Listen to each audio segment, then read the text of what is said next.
Assalamualaikum warahmatullahi wabarakatuh. Alhamdulillahirabbil alamin wa bihi nasta'in ala umuri dunya wadin. Asyhadu alla ilaha illallah wa asyhadu anna Muhammadar Rasulullah. Nusolli wa nusallimu ala nabiyina Muhammadin wa ala alihi wa sahbihi ajmain. Ma'asyiral muslimin rahimakumullah. Surat Al-Kautsar, Quran surah ke-108 ayat 1 sampai 3 menyuruh kita untuk beribadah salat dan kurban sebagai rasa terima kasih kita kepada Allah atas nikmat yang Dia berikan kepada kita selama ini. Nikmat tersebut disebutkan jumlahnya, yaitu nikmat yang banyak. Di sini perintah salat digandengkan dengan perintah kurban. Ibadah salat yang bersifat individual, fardiyah, digandengkan dengan ibadah kurban yang bersifat sosial, ijtimaiyah. Tetapi pembagian itu tidak terlalu ketat. Sebab ibadah sholat yang individual dapat pula berarti ibadah sosial manakala dikerjakan secara berjamaah, seperti sholat id, sholat jumat, atau sholat-sholat berjamaah lainnya. Demikian pula ibadah kurban yang secara lahiriah nampak sebagai ibadah sosial, yaitu bahwa kita bergotong royong membagi-bagikan daging dari mereka yang menyembelih kurban kepada saudara-saudara seiman mereka, namun sebetulnya bersifat ibadah individual fardiyah.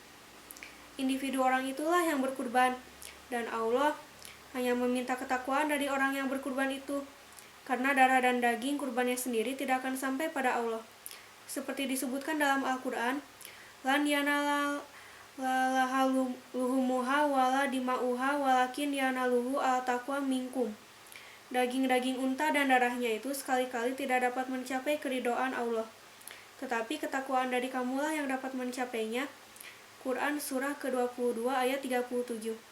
Dalam agama lain, darah dan daging itu seringkali dikorbankan, dipersembahkan untuk Tuhan mereka. Tetapi dalam Islam hanya takwa yang dipinta oleh Allah. Ma'asyiral muslimin rahimakumullah.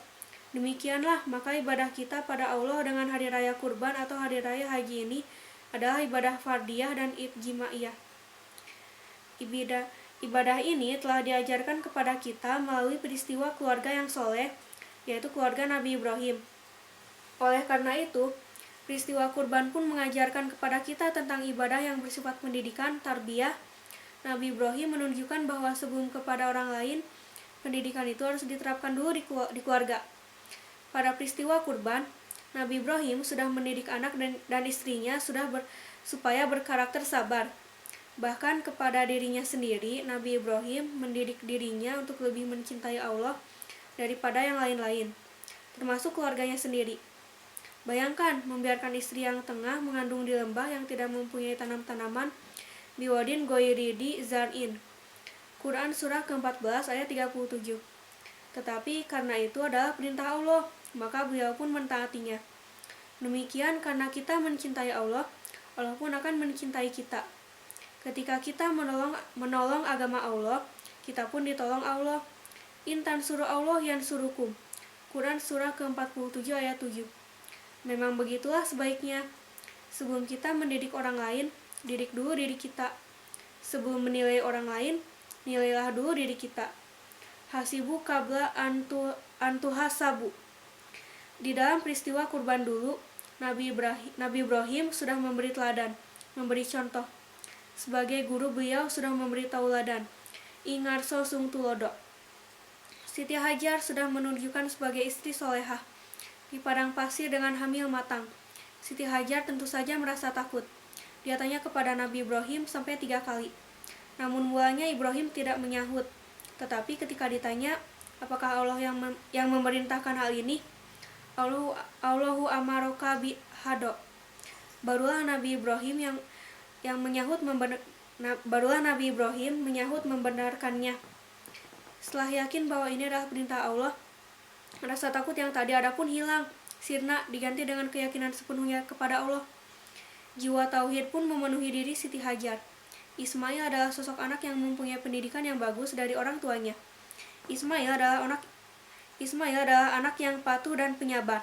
Ketika ditanyakan oleh Ibrahim tentang mimpinya untuk menyembelihnya, kontan Ismail menjawab, Ya abati if'al ma tumaru satajiduni insyaallah minas sobirin. Kerjakanlah apa yang diperintahkan Allah padamu, wahai ayah. Insya Allah engkau dapati aku dari golongan orang-orang yang tobah, sabar. Di sini Ismail menunjukkan jiwa pengorbanannya, jiwa kepahlawanannya. Walaupun dia adalah anak yang baru tumbuh, belum mengecap nikmatnya hidup, tapi menyatakan kesediaannya untuk melaksanakan segala perintah Allah. Dengan Ismail ini kita tidak bisa lantas membela diri bahwa itu kan anaknya Nabi. Orang yang mengatakan itu sudah mencerminkan sikap tidak mau menauladani kisah para nabi. Lalu, kepada siapa lagi kita harus mencontoh? Diturunkannya nabi adalah untuk dijadikan contoh tauladan. Nabi Muhammad sendiri diutus itu untuk menyempurnakan akhlak. Inama buitu liutamima makarim al-akhlak. Apa yang penting dalam mendidik karakter adalah akhlaknya. Yang menjadi beban pikiran orang tua dan masyarakat pada umumnya adalah ketika anak-anak itu tidak suka sholat, mabuk-mabukan, berjudi, tawuran, dan sebagainya. Maka yang menjadi harapan orang tua dalam meringankan beban pikirannya adalah dengan cara berakhlak mulia, takut pada Allah, dan menjadi anak yang soleh. Dan ini pun harus ditanamkan di keluarga. Orang tua sendiri adalah teladan utama. Itu sangat penting bagi anak. Kalau orang tua sudah jadi teladan bagi anaknya, sungguhnya tidak dipaksa pun untuk berbuat sesuatu, mereka pasti nurut. Sebab kalau anak sudah percaya betul pada keputusan orang tuanya, mereka akan mengikuti kehendak orang tuanya. Dan kalau bicara tentang orang tua ya seluruhnya, termasuk ibu, seperti Ismail yang mencontoh Siti Hajar, yang tobat ditinggalkan suami di tanah gersang. Demikian, semoga tausiah ini dapat memberi manfaat bagi kita semua. Semoga kita selamat di dunia dan akhirat. Robbana atina fid dunya hasanah wa fil akhirati hasanah wa qina azabannar. Wassalamualaikum warahmatullahi wabarakatuh.